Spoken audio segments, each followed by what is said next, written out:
नमस्कार। सिलसिला कहानियों का में आपका स्वागत है।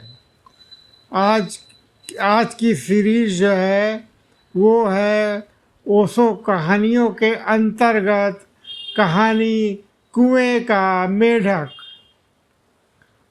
तो शुरू करते हैं कहानी। तुमने कहानी सुनी है ना? सागर का एक मेढक एक बार एक कुएं में चला आया। कुएं के मेढक ने पूछा कि मित्र, कहाँ से आते हो? उसने कहा, सागर से आता हूँ।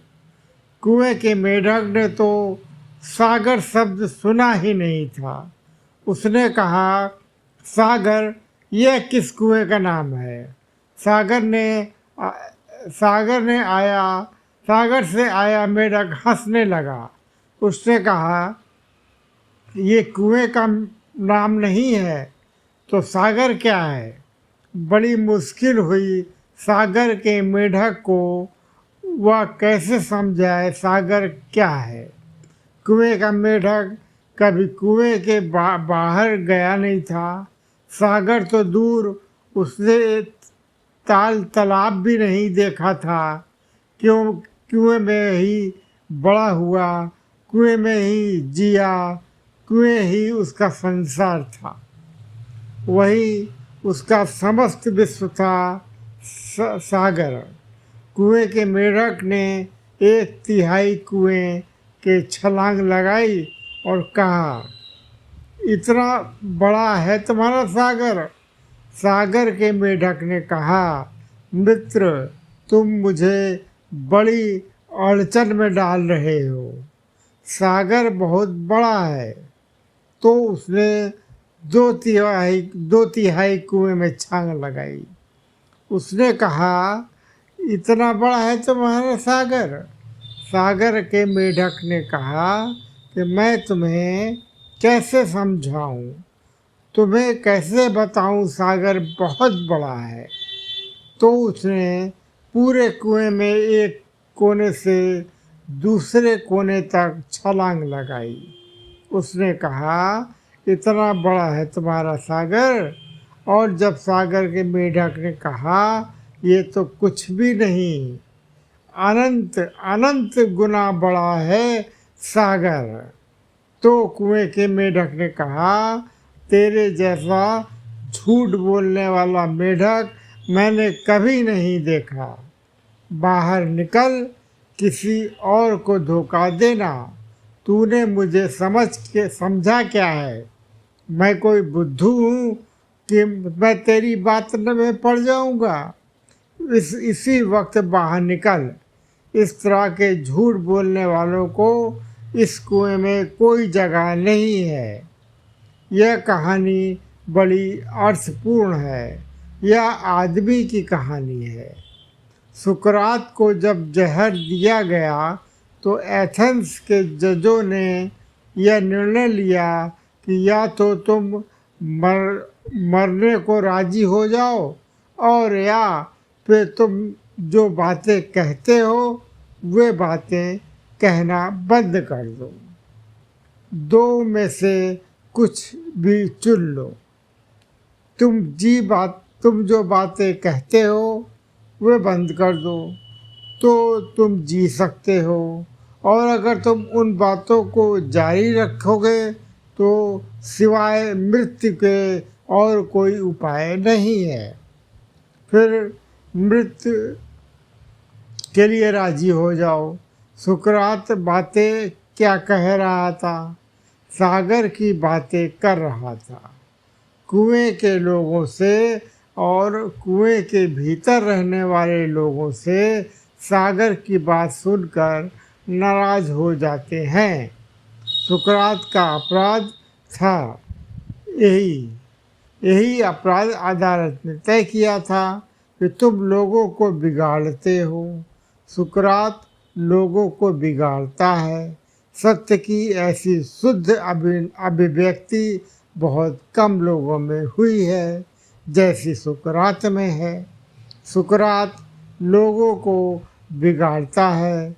यह अदालत का फैसला था। अदालत एथेंस के सबसे ज़्यादा बुद्धिमान लोगों से बनी थी। एथेंस में जो सबसे ज़्यादा प्रतिभाशाली लोग थे वे ही उस अदालत के न्यायाधीश थे। उन्होंने एक मत से निर्णय दिया था कि तुम चूंकि लोगों को बिगाड़ते हो, खासकर युवकों को, क्योंकि बूढ़े तो तुम्हारी बातों में आने से रहे, युवक तुम्हारी बातों में आ जाते हैं, क्योंकि बूढ़े तो अब इतने अनुभवी हैं कि तुम उनको धोखा नहीं दे सकते। बूढ़े मतलब जो कुएं में इतना रह चुके हैं, अब मान ही नहीं सकते कि कुएं से भिन्न कुछ और हो सकता है। जवान युवा जो अभी कुएं में नया नया आया है और जो सोचता है कि हो सकता है कि कुएं से भी बड़ी चीज़ हो। कौन जाने, जवानों में जिज्ञासा होती है, खोज होती है, साहस भी होता है, नया करने की सीखने की तमन्ना भी होती है। बूढ़े तो सीखना बंद कर देते हैं। जैसे जैसे आदमी बूढ़ा हो जाता है वैसे वैसे उसका सीखना क्षीण होता जाता है।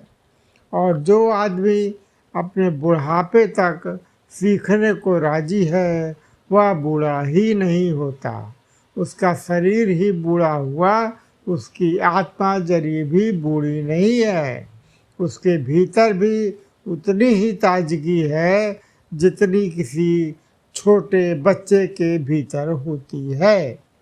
जो अंत तक सीखने को राजी है उसके भीतर सदा ही युवा अवस्था बनी रहती है।